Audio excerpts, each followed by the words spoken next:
A guy fed a trapped wolf for 7 days. Years later they met in the forest again. 40 years ago a guy named Chris was still a very young traveler. It so happened that he came to Alaska. The mysterious local nature attracted the traveler, but his main goal was gold, which Chris mined there with a group of enthusiasts. Most of the time they stayed in groups of a few people. Going out into the wild alone was dangerous, but it so happened that the guy did go out while his companion stayed in the hut. Many of them had caught a cold and simply wanted to rest. Chris knew that it was dangerous, but still decided to go for a short outing. He didn't know at the time that instead of jewels he come face to face with their predator. Chris was making his way through the snow. He was already 2 kilometers from the camp and moving slowly towards the riverbed when suddenly a large dog caught his attention. He was very surprised. What could a lonely dog be doing in the wild? Chris assumed that its owners might be somewhere nearby. The animal behaved aggressively. Being young and inexperienced, the guy decided to go down the hill and see what was happening there, but it had a distance of about 20 meters. After getting a closer look at the animal, Chris froze. What looked like a big gray dog at first turned out to be a real huge wild wolf. Having noticed the man, the animal bared its fangs and growled menacingly. Since the gold digger had no chance of escaping, he simply closed his eyes.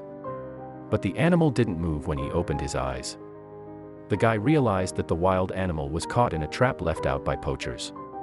Moreover, it wasn't just a male wolf but a nursing mother wolf. The man realized that the animal obviously needed help, but the she-wolf didn't want to let him come closer, and the man was really too keen on the idea. Either Chris's mouth was dry, he was sweating.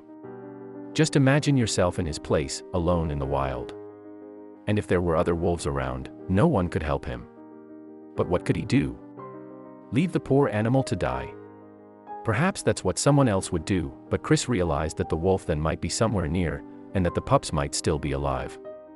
He only needed to find them and bring them back to their mother. The paw prints went quite far. The guy was fighting himself in his head. What am I doing? Fear was taking over him as he moved farther and farther away from the camp. Following the footsteps, the guy had to walk for several kilometers in the snow. Before he managed to find the den with the pups, when Chris got closer, the little pups got frightened as any other babies wouldn't hid in the den at the sight of the big and scary person. There was no time for hesitation. He took out a bag he had on him and put the pups in it.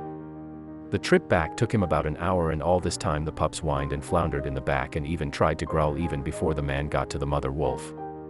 He heard a large moan, most likely the mother sensed all of the pups, the guy, and tied the bag with the little ones, and the 4 pups rushed to their mother whining loudly.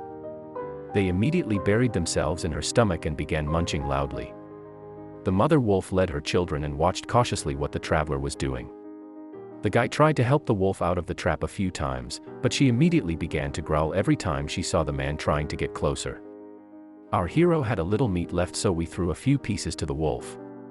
But to his surprise, he refused to eat it, probably suspecting some sort of catch. Chris sat there watching the family until late in the evening after it got dark. He returned to his camp, but didn't tell anyone about what happened.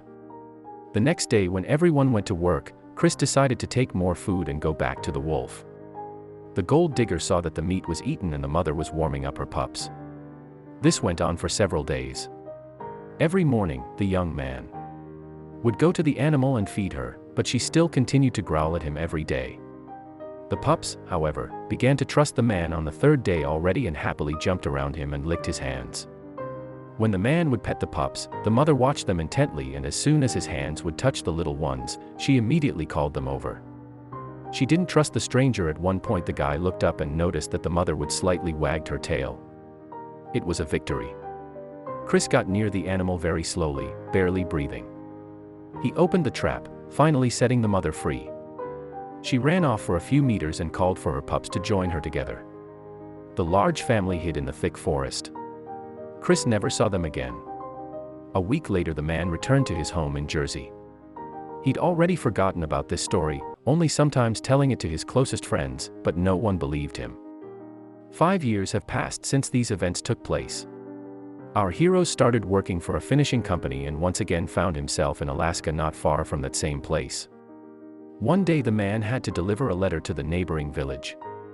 He left early in the morning on a snowmobile, but it broke down halfway there. He tried everything he could to start again, but it just wouldn't work. It was very cold. The village was only a few kilometers away, but it was getting dark. 1 kilometer later he saw a dark silhouette. In his way, all the locals knew that being alone far from the village, especially after dark, was suicide. There was danger everywhere and no way to escape from a pack of wolves. Chris panicked when he realized and felt that he was being closely watched by a pack of predators. He saw how they skillfully surrounded him, forcing their prey into a circle, slowly closing in on him. He counted 5 large wolves in his head. Chris was already saying goodbye to his life. His heavy breathing and heartbeat were so strong that he couldn't even stand up and fell to his knees. One of the predators was approaching him. It stopped at a distance of a couple meters, but didn't rush to attack the man. As horrified as he was, Chris looked into the eyes of the wolf and recognized them. It was the same mother wolf. She was much older and her fur had gotten dope, but it was definitely her. The animal tensed up closely, watching the man whose eyes met for less. In a minute, after which she wagged her tail a couple of times and ran back into the forest while the rest of the pack followed her. This time the saved animal disappeared into the snow forever, and the traveler safely reached the village. It so happened that one day a man saved the lives of a wolf and her pups, and many years later the wolf paid him back.